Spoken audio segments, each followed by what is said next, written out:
That's great. Thank you very much. And we have the first question here from Lim. He is from Taiwan. Okay. Do you want to read the question? Do you think that traditional methods are still suitable for writing dialects in modern day? What is the best way to write dialects in the future, in your opinion?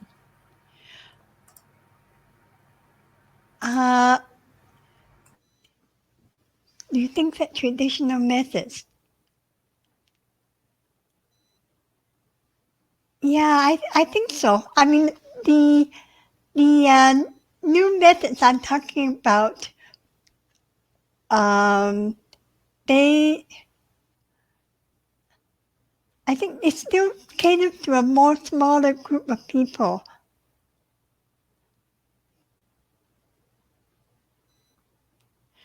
What's the best method for writing in the future? I think phonetic loans have their strengths and limitations, and so do semantic loans. For semantic loans, I think somehow, yeah, I think what would be interesting actually would be to have a dialogue between those who use Cantonese and those who use Taiwanese, for example, or South Min, and what do they think of the strengths and weaknesses of using phonetic loans. I think the thing for Cantonese is that you not only have the phonetic loans, but you also have newly created characters. And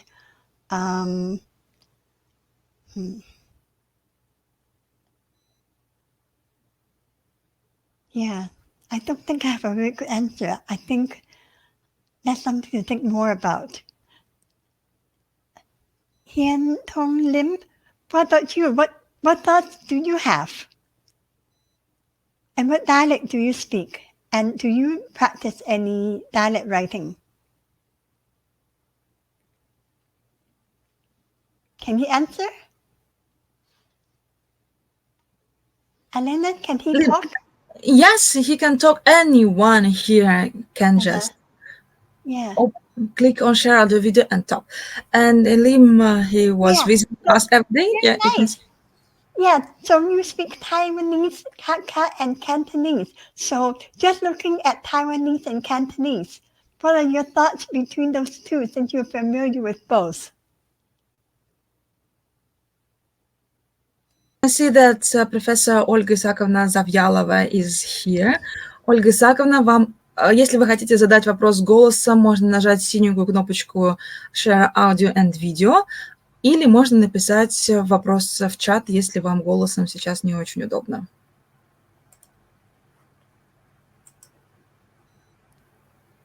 What was that? It was for, sorry. It was for our professor who I were telling you about. Whom I was telling you. Yes, and we are waiting for her to join us. I don't know, in writing or in voice. So please, while we are waiting, I want you to answer my question, actually. What materials do you use usually on daily basis? You were talking that you use your mom as native. Like for the Zhongshan dialect, right? Mm-hmm. Yes. And your mother, she's from what part of China? From Guangdong province. From Guangdong. Right. And from Zhongshan. And what about corpus? Okay, we can see and hear you, I hope. Ольга Исаковна, здравствуйте. Hello. Hi. Nice to meet you at last. Nice meeting you too. So, Olga Исаковна, please, your questions for Professor Chan. Yes. First, a small addition or proposal or an idea, So in the future, maybe it will be very interesting to use not only the materials of Hanyu Fangyan Cihui, but also the materials of the Atlas of Chinese Dialects, Of what? Hanyu Fangyan Di Tuji, Mm-hmm. published in 2008 and edited by Professor Cao Zhiyun. You know, it includes more than 900 points. Each Uh-huh. volume, the grammar volume also includes information, includes the data on more than 900 points, dialect points across China. Of course, in the future, in the future, because it's a very interesting topic, a very interesting report of yours, because these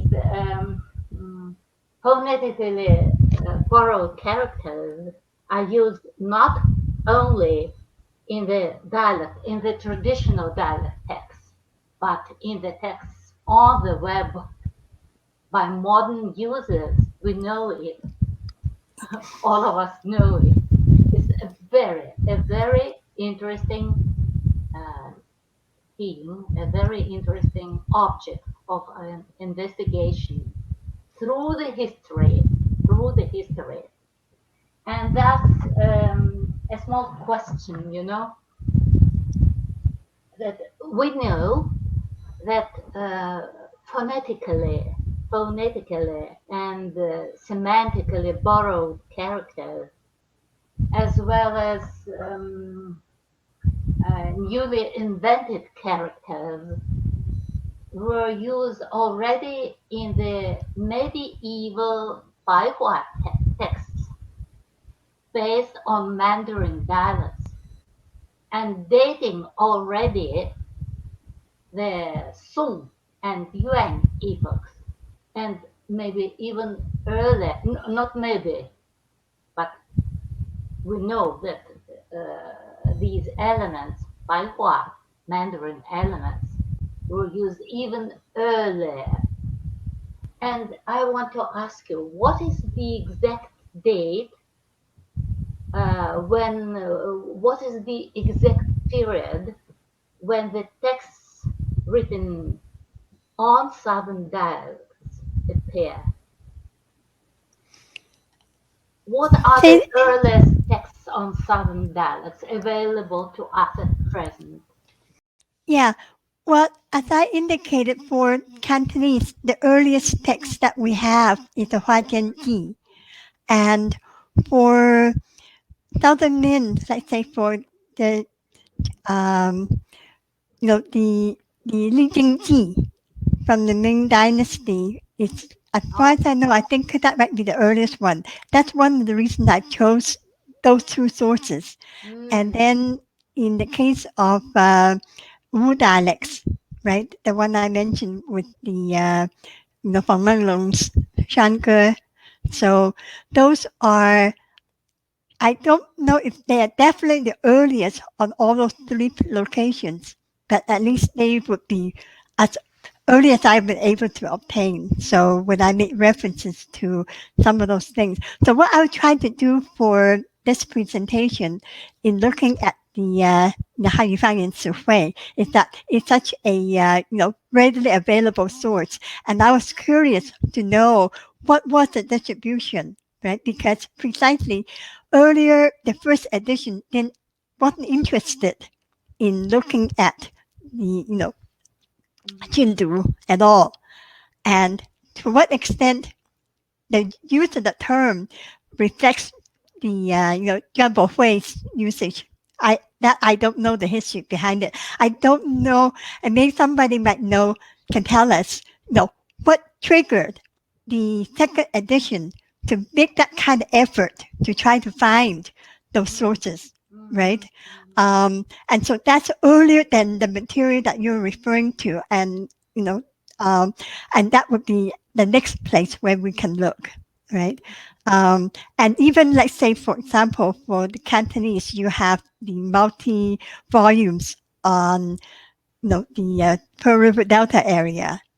Um, and so you can see the forms that they put there, and some of them, and I have the materials, but I haven't yet tried to look to see, what, um, what are some of the characters that are used. For example, it's not only for the Canton dialects, they also include, some of the like min that are also located in the area. For example, Zhongshan County has a lot of Hakka and Min speakers, and it's not just one variety.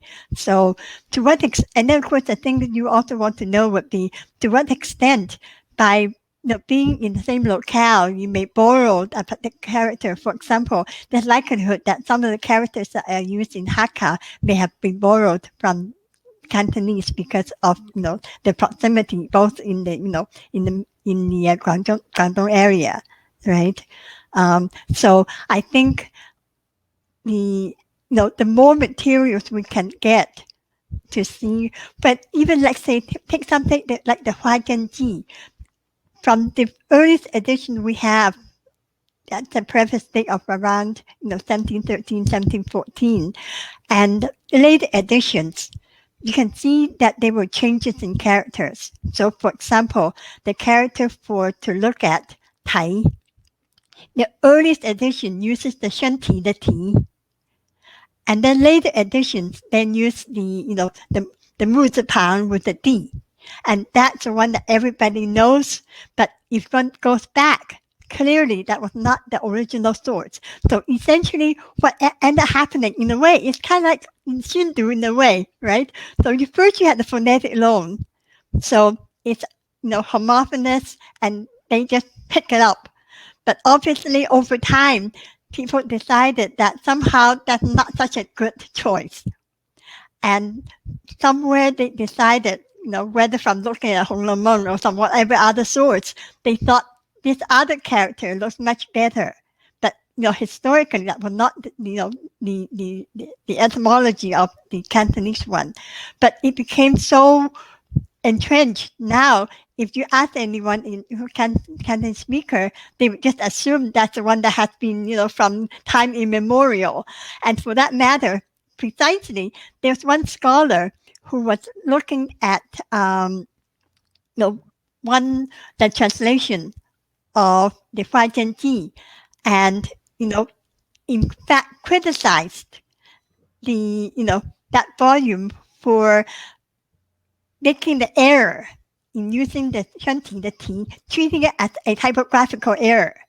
But if that person had actually looked back at the earliest edition of the Huajian T, that was the character. That's the only one that was used in the entire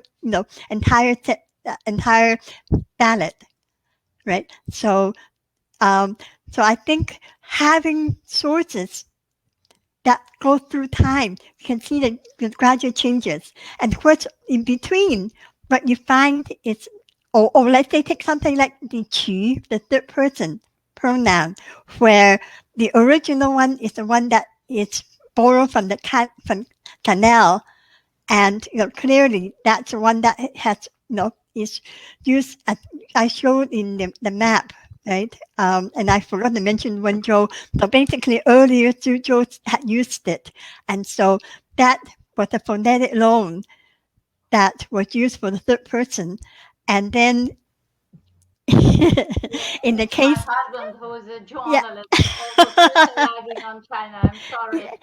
Yeah, so he wants to join you. Yeah, so I think in those cases, individual characters can see that there have been changes over time, right? Um, and and I think that's really exciting to see that kind of development. So in the case of the Qi, so you have the canal, and then because of the tone change in Cantonese, they decided that was not so ideal because no longer homophonous. And so then, since there's already, by that time, I think there's already the history of creating some new characters. And so therefore, the choice of, the standing man radical, that makes sense, just like in ta, and then the phonetic component, so they're using the 形声字, right, rather than the phonetic borrowing. A very interesting theme, a Yeah, very interesting topic, really. Yeah, very much so. And not basically investigated, actually. Right. Yeah, and I think Are part of there has to, any publications with a review of all these materials? Just a review of publications on Southern dialects. Are there any publications? Are there any publications containing a review of all these materials on with the Southern dialects? No, I think. not, yeah, people have obviously have looked at dialect writing. But in terms of thinking about phonetic loan versus semantic loan, I'm not aware of that kind of study. Mm-hmm, mm-hmm, mm-hmm. And I get part of my interest came from offering the course on the scripts of East Asia. And, and here you are, the Japanese use the term, kundaku, right? The kunyomi. And so, and then I don't know, I can see why the Taiwanese might use the Shindu quite a lot because of, 50 years of Japanese rule, colonial rule. But what I then would be curious about is why in other parts of southern speaking area which doesn't have the Japanese colonial rule, what was the trigger for the preference of using Shindu, and that I don't have an answer to that, and I'm curious to know as I look more into this matter, right? For Cantonese, there is so there already was some, the preference, let's say for take something like the mo, not half, right? Here you have the yo, and they need those two lines, and then you have mo. And I always ask my students, what do you think among the 6 principles, which one does it belong to, right? My own preference is to regard as being a 转注. The least popular of the 6 principles, because here, unlike the Lao and Kao, you still have something going on there. So instead of synonym, you have an antonym, right? But both deals in some way with meaning.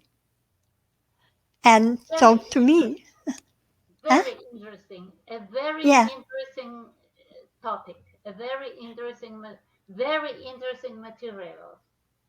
Yeah, and thank you very much. You're most welcome. And one thing that was brought up earlier in terms of data, for recent things, very much so, the internet is the place to look, right? This is where, let's say for example, like the lowercase o for the poll, right? I mean, I thought that was really ingenious of the young people in deciding, hey, why do we bother to try to look for the character, let's say the plural morpheme with the, with the 口字旁 and then the d, right? Just put the little o and then put the more commonly occurring d, and there you are, right? And I think as over time, if we look more into the internet, how young people are using it, we can also see a lot more things. And also, like say the 花间记, the more recent ones for like go, the the demonstrative. In the early sources, you have the like the general classifier used as though with the reading of the the different tone for the demonstrative. But then you also have the adding of the code, the mouth radical to the ge to create the new character. But young people in the internet, for the internet version of the Huajianji, they use another character. They use the guo, the fruit, that one, for that purpose. And so you see over time these kind of changes that are taking place, and how to analyze those things. So just looking at the Huajianji over time, the 300 years of changes, it's a fascinating topic. Very, very vast and very interesting topic, really. Yeah. So I look forward to your research on this topic. No, I wrote just a small review. That is a small history from Baihua medieval Mandarin text to modern internet text. Just a review. I wrote just a review. It was not an investigation of material. Just a review. That this is a very vast and very interesting topic with very vast materials. To analyze all these materials, you need years and years, actually. That's right. Yeah. Well, like one of my former advisees, she was looking at the communications among the friends in using Cantonese, but so she has a set of data. I haven't seen her try to publish her materials, but that would be another kind of source, right? So between friends, how you write, and and I play around with using the Dialect-Writing when I write to my mom, leave her a note. That same kind of idea, right? So rather than writing in standard Chinese, then I use the so I play with it with my mother. Yes, I see. Yeah. This problem emerged even when writing in characters or the Dungan texts very close to standard Mandarin, and still two authors who wrote in characters these Dungan texts. The Dungans, they speak the Zhongyuan Mandarin dialects. They used various phonetic loans, various phonetically borrowed characters in the process of writing this Dungan text. Yeah. The problem from the south to the north. That's right. Yeah. Actually, thank you very much. Very You're interesting. most welcome. Enjoy talking to you. Спасибо вам огромное, Ольга Исааковна. Thank you, Professor Chen. Thank you, Professor Zavyalova. It was so marvelous to hear you two talking. It was like a lecture itself and so interesting. We're here, we have a lot of different researchers that are watching now, and they're just, wow, it's incredible. More, just continue, please. Don't stop. It's so great to see you both talking about Chinese dialects. I hope that in future we have more opportunities for you two to meet again and talk more. Thank you. Thank you very much. Thank you. And do welcome you, Olga Isakovna, to stay. If you have time left, it will be very nice to stand with us today. Thank you very much. Thank you. And Professor Chan, we have some more questions in chat box. In chat. Yes. Can you open it? Let's see. They're from okay, let's see now. Yeah, so Hian Tong Lim, are you? Can we see you? Yeah, I like to hear your thoughts.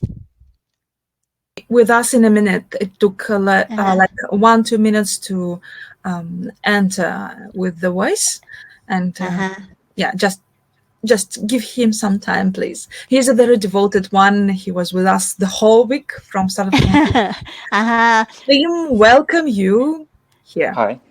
Hi. Could you Yeah. hear me? Yes. Can tell Okay. tell us a little bit about yourself. Where are you? Yeah, I am in Taiwan. I'm born Uh-huh. here, and my native Okay. language is Taiwanese, which is a variety of Southern Min. Mhm. And I speak Hakka and Cantonese as well, but as second languages, not native languages. Yeah. So do you write in Taiwanese? What could you repeat the question again? Yeah. Do you write in Taiwanese? Yes, I do. And Uh, actually, we have standardized tests here which require you to write in the official orthography. The question is, not everyone takes the test, and when people write casually, they usually don't care about the official orthography decided by the government. And some people, there are also some people who are anti-government, so they try to write differently. yeah. So Yeah. as I said, Actually, yeah. it's an That's unstable situation over here. yeah. But actually, it's an interesting contrast with the Cantonese, right? Because as I mentioned, in you know, in mainland China, with the founding of the People's Republic of China, they suppressed dialect writing. But in Hong Kong, because the British government couldn't care less what you do with your Chinese, right? And so the Cantonese write without any idea, any need for worry about standardization. And so Mm-hmm. you write you feel like, right? So, okay, one person uses one orthographic form, another person uses another. In Taiwan, now that you're trying to use, learn Wu and things like that, then it's an effort because it's government from above. Then there's an effort to think about, okay, what kind of textbooks do we want? And if we're going to have textbooks, then standardization of some kind comes to play. Yeah, And right, so between the situation in Taiwan and situation in Hong Kong, they kind of diametrically opposed. No one in Hong Kong is going to impose that you have to write this way, right? And sometimes for some people who are learning Cantonese, to them, sometimes that can be frustration. They learn one form and then they see that the word in another form. But in Taiwan right now, then it's really interesting. So here you are, the government want to impose, and then from the bottom sort of thing. If we want to write in Taiwanese, why do we have to write in that character? Right? yeah, And so yeah. there's that kind of rebellion against that sort of thing. Yeah. So Yeah, but it's on an the other exciting hand, if you do time. not have an orthography, there will be a Mhm. huge problem printing textbooks because you have to have a standard if you want textbooks. And Right, yeah, exactly. That's where the textbook comes in, right? Oh, and then how about romanization? yeah, that's also another issue. Yeah. And also Yeah. the issue differs a lot between Taiwanese Southern Min and Hakka because the two group of people have different opinions on romanization. In the Right. past, Oh, yeah. also The that. other Mhm. the other thing is Southern Min is not a only one form of Southern Min in Taiwan. So um so That's what correct. happens there? Right? So the standardization then also had to choose, whether you're going to be more Changzhou or Quanzhou kind of Yes, pronunciation exactly. or some other, Exactly. right? Yeah. So what's happening there now then? Yeah, I'll talk about Hakka first because the Okay. dialectal differences in Hakka is actually more noticed by the public. So most Hakka people are aware of their own accents. They know there are Xi'an, which is the majority accent, and then the Hoiliuk, which is the second largest, and we have 6 major accents in Taiwan. In different for different Hakka accents, we actually have different textbooks. So the government Ah, publishes 6 editions of Wow. textbook, each for different accents. But in the case of Taiwanese Very Southern Min, interesting.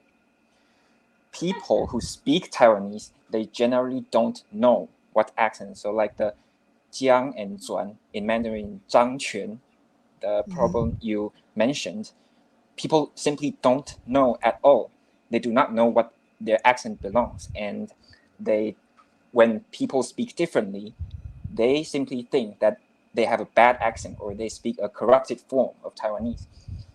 And as this is the case, there actually are different Taiwanese textbooks, but most Taiwanese textbooks are from the central government.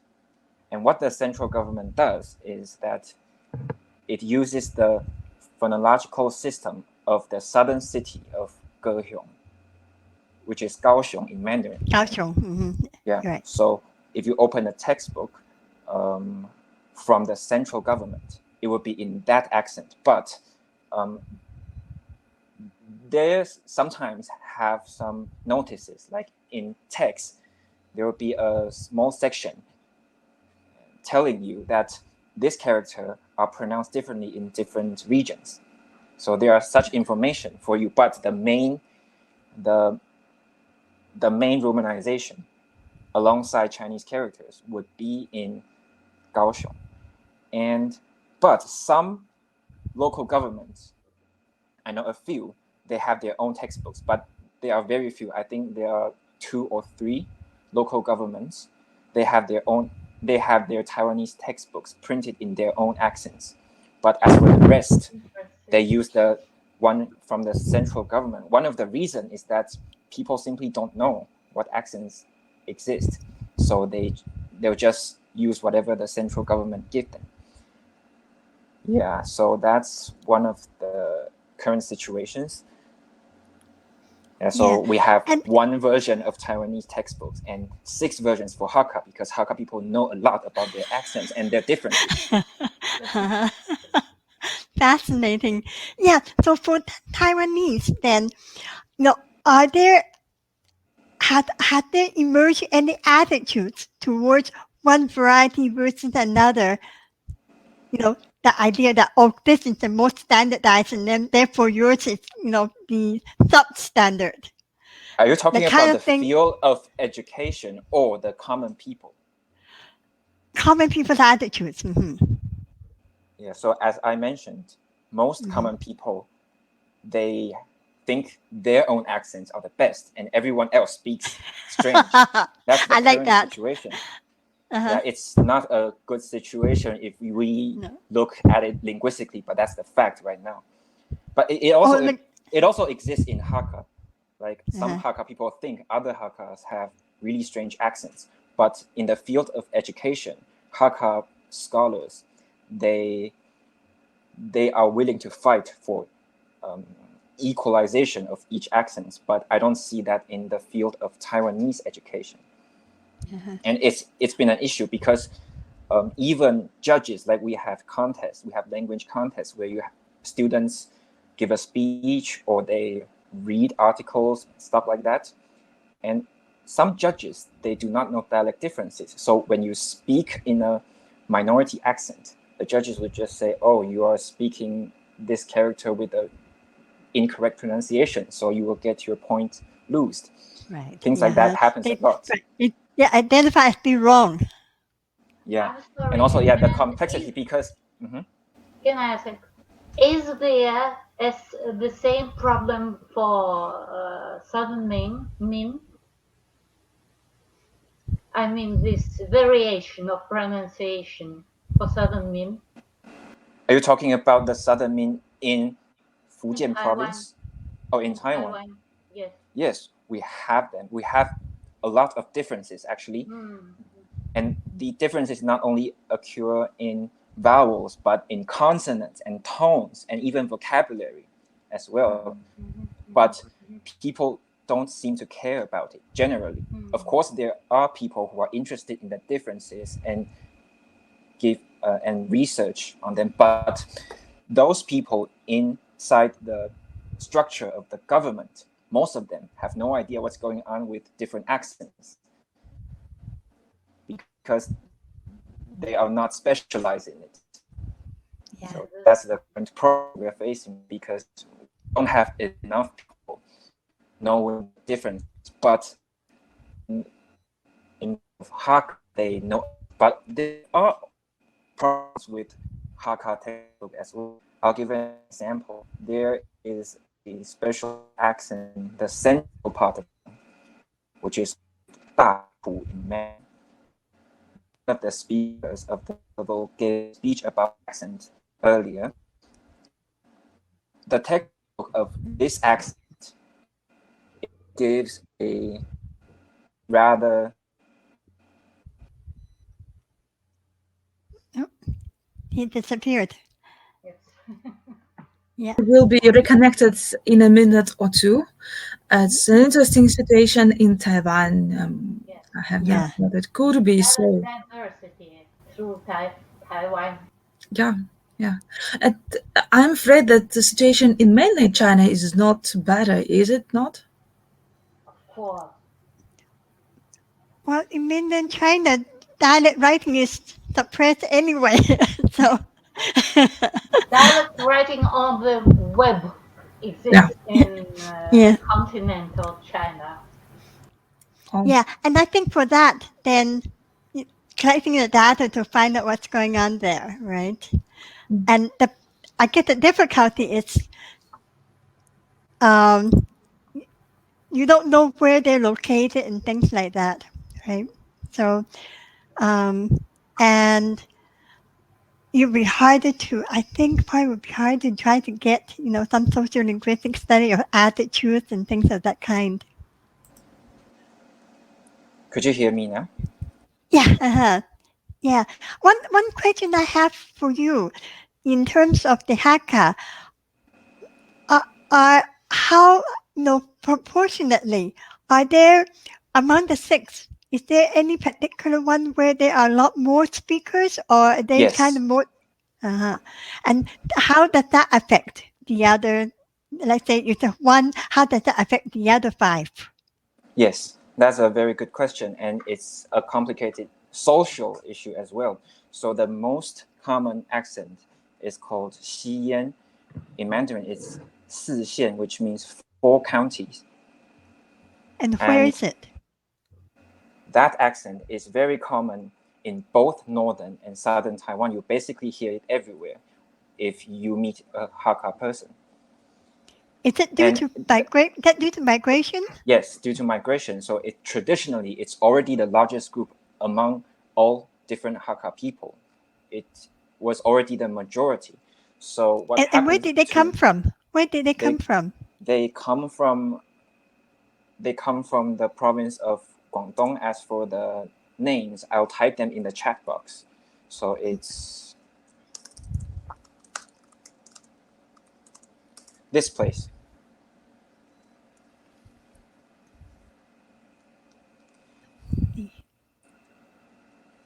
And this place is can you everybody see it? Olga Sakuna, can you see chat box? Yes, Yeah. Yes. Okay. Okay. Good. no problem. and that place is renamed as Moizu today. So it's called this today. So yeah, the Xian area. Yeah. So it's that area's accent, and we have other dialect groups of Hakka. So what happens to them is if they live really close to the Xi'an speakers, they get a lot of influence from them, and sometimes they have a language shift. So their ancestors speak a different kind of Hakka, and young people speak the Xi'an Hakka. Yeah, it happens a lot. And also we have a hybrid of Xi'an and other kinds of Hakka, so they create new types of Hakka accent in Taiwan. And one of the problems they face is that Hakka people think it's an impure sort of accent, so they do not have a textbook. They don't have their own textbook because they're hybrid. They either choose Xi'an or the other source of their accent, but they don't actually speak that way. They speak a mix of both. So that's one of the problems they face today, because there are already a lot of speakers who speak like that. But when they join the field of education or broadcast or competition, they sometimes are required to choose. Like, you have to choose one of the purer forms of Hakka instead of your native accent. But that's sort of unfair to them. Right. Yeah. Very interesting. As the situation about the Central Taiwanese Hakka I mentioned earlier, they have the situation where middle-aged people, their phonology no longer matches the conventional, the older phonology as written in the textbooks. But that's the only phonology available on their textbooks. So when they want to teach their language at school, they have to relearn the older pronunciation themselves. And after that, they will teach in that accent at school, but when they come home, they will switch back to their own native accent again. So that is also one of the problems they face today. Yeah. Fascinating. Thank you. Very nice. You're welcome. I'm sorry, are there any publication on this Hakka diversity in Taiwan? Yes, we have a lot of them, and many of A them lot. are in English and in Mandarin as well. Have a lot of theses. And also, if you simply, like, if you're not investigating, you just want to know the basic differences, they are already available on dictionaries. If you open a Hakka dictionary, it will list different accents with different pronunciations. I would like to read some of these publications on this Hakka diversity in Taiwan. Very interesting. Can you send it to me? Okay, I'll find some and post it on the chat area. Thank you. Thank You're you. welcome. Very interesting. Yeah. Thank you. It's very nice. Yeah, it's really interesting to see different perspective, because as you are a Cantonese speaker, you usually have a different point of view to characters, because you are immersed by the use of the Cantonese way to use characters. So when you look at different varieties, you will have different thoughts compared with native speakers' thought of using the writing system. Yeah, and that's why I was very interested in your perspective on, because you speak both Cantonese and Taiwanese, and you're in Taiwan. So good to get a different perspective on things.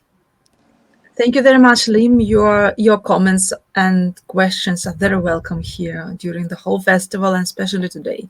Thank you very much. And we have Professor Hilario de Souza. He's investigating Pinghua dialects, and he would like to join us and ask some questions as well. Professor, can you also share our view? Thank you very much. Hello, can you hear me? Hi. Yes. Hello, I'm Professor Chan. I am Hilario de Souza. And where are you? Oh, I'm actually currently at home in the Netherlands. Netherlands, okay. Yeah, it must be We're so. all over the place. Yeah. Which is bad, but good that we can see each other online like this. Exactly. I think that's one of the positive benefits. Yes. Not everything is bad, right? To be able to communicate, because without the pandemic, we would never be trying to do this. Yes, that we suddenly have to adapt to new ways of doing things, and and open up new horizons. Yes, which is good. But by the way, it must be so late there at Canada at night. Yeah, kind of. I know. 12:30. Oh, okay. Yes, first of all, thank you very much for your talk. And I myself, I am originally from Macau. And like yesterday, I gave a talk on Pinghua. That is some research that I'm doing at the moment, but I'm not talking about Pinghua now. I'm only talking about Cantonese writing at the moment, which I myself, I do basically every single day online. Yeah, chatting with people online. Yeah, and like online forums. with mostly people that would be like the age of my students, like at least 10 years younger than me, which is good. My experience with Cantonese writing is was very much on everything is online, because I myself, I left Macau when I was quite young, and I hardly ever see. No, that's actually not true. Sometimes I see books written in Cantonese, but what I mean is that looking at your presentation, I laughed a little bit looking at that character for like J-Jaw. Because you don't see that, because you cannot type it easily. I don't see those things. Thank you very much. Just a very minor comment is that the etymology of J-Jaw, J is probably not J. The etymology of that J-Jaw is probably the same as what you had a few slides before, which is JJ. Yeah, just that. Yeah, that's my first very minor comment. The second comment is the use of O for mouth radical is not that young, actually, because you know how I told you how people that I chat with, most of them are like in the early 20s. I don't see them doing that at all. In my memory as a very young person in Macau, I mean very young, I mean 80s, 90s, when people starting to have Chinese computing. I think that existed then. So what I mean is that these days people use that. So how far back do you think goes to? Okay, in the 80s, okay, I was a very, very young person, primary school I'm talking about. And you know how mainland China and Hong Kong, Macau have very different computing cultures back then, and Hong Kong, Macau looked into computing from Taiwan, get all the inspiration from Taiwan, right? Due to the use of traditional Chinese. And in Hong Kong, Macau, people primarily used the character sets from Taiwan. But in Taiwan, they wouldn't have these Cantonese characters, right? So that was take something like Big Five, right? Yes, exactly. That's exactly what I'm talking about. And hence, that was the solution of people back then, to use O for the mouth radical.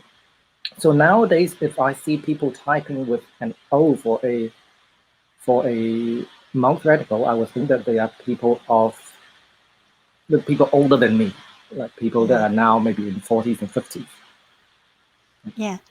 Well, how like the singing the group Farmer, they're not that young either. Okay. Right? Okay. Yeah, those are my two little comments. Yeah. And my I wasn't claiming that it was really, really recent. Oh, okay. Yeah, but basically, the time when that O was being used, it's young people who initiated it, and it's from that perspective, I mentioned that young people are so creative. Yes, that's fun. Yeah, it's fun. So that's the source of what I was saying there. Right? Oh, very good. Yeah, very good. Yeah, those two are my very, very small comments. That's all. And just a curiosity question. Your parents, which part of Zhongshan are they from? Saki. 石溪人啊，你哋係 我阿媽父母係石溪人。又係石溪人啊呀！Yeah, I was saying that my mother's 講石溪話。係啊，石溪話。I was saying that my mother's parents are also from exactly the same part of Zhongshan as Professor Chan's parents. Yeah, and okay, also that's all. Yeah, and I was going to say I lived in Macau for a year too as a little kid. Oh, did you? So we have more connections. That's great. Yeah. Okay. Yeah. So nice meeting you. I hope we have a chance to talk more. Yes. Thank you very much. Thank you. Thank you.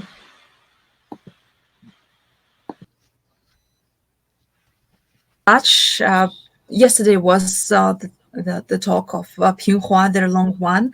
So if you are interested in, you can go and listen. It was very well. I have never thought there are so many difficulties with Pinghua nowadays and historically. And Professor Hilary de Sousa yesterday mentioned, I think, everything about Pinghua dialect. So very valuable one. Thank you very much, Professor. Thank you, Marjorie, and thank everyone. And are there any others who want to ask questions? Please do it now, or remain silent. Or remain silent till the next year, please. And Professor Olga Isakovna, there is a link from Lim about information related to different Taiwan Hakka accents. He posted in chat box. And can we save the chat? And how do you do it? Can we do what? Save the chat. Save. Yeah. Unfortunately, you can't save. Well, we can save the chat and we can save it later to you. And this link, yes, you can just open it and save it later, or we'll send you at the end of the festival tomorrow. All the materials that everyone want to share with others will be sent in letter via email. There are some materials from the previous days that we have already collected from our professors. So if you are interested in anything or want to share anything, just send it to us and we will make it a very good, useful letter. Thank you very much again. Thank you, Professor Olga Zavyalova. Thank you very much, Lim. Thank you, Professor De Sousa, and many thanks to Professor Marjorie Chan for joining us today to spend so much time with us answering our questions. We do hope that you will join us next year. At least I should try, yeah. And of course, I learned a lot from everybody else, right? I'm trying to learn at the same time. Thank you. Thank you. And the lecture that Professor Chan sent to us is still available at Stage. And also this talk will be available at replay for this last day of the festival. And this is not the last one, it's the first one today. So please don't leave us. In an hour, we will have another meeting, another talk about dialects in Hall. Today we have 3 more sessions. So, and a lot of how to say it, a lot of this this 很那个高兴的活动，就是我们问答的这些东西。Today in the evening, Moscow time, 8 p.m. there will be closing ceremony when we will be remembering the best parts, and we'll be playing with you some games. So please join us. Yeah, it will be all related to dialects. But too old. Oh well. Okay, it's just for fun because it's a festival. So thank you very much again, every one of you. It was a very pleasant and very interesting talk indeed. Thank you, Olga Isakovna, for joining us at last. Yeah, thanks, Elena. Thank you very much. Goodbye. Have a good evening. Have a good day for everyone else. Yeah. Time to go to bed. Some publications on Taiwan from Dr. Lim. Yes, he has already sent some information about different accents in chat box. There is a link. And Professor Lim, if you have any other materials, please send them to us directly. Yes. And actually, Professor Lim can speak Russian. Oh.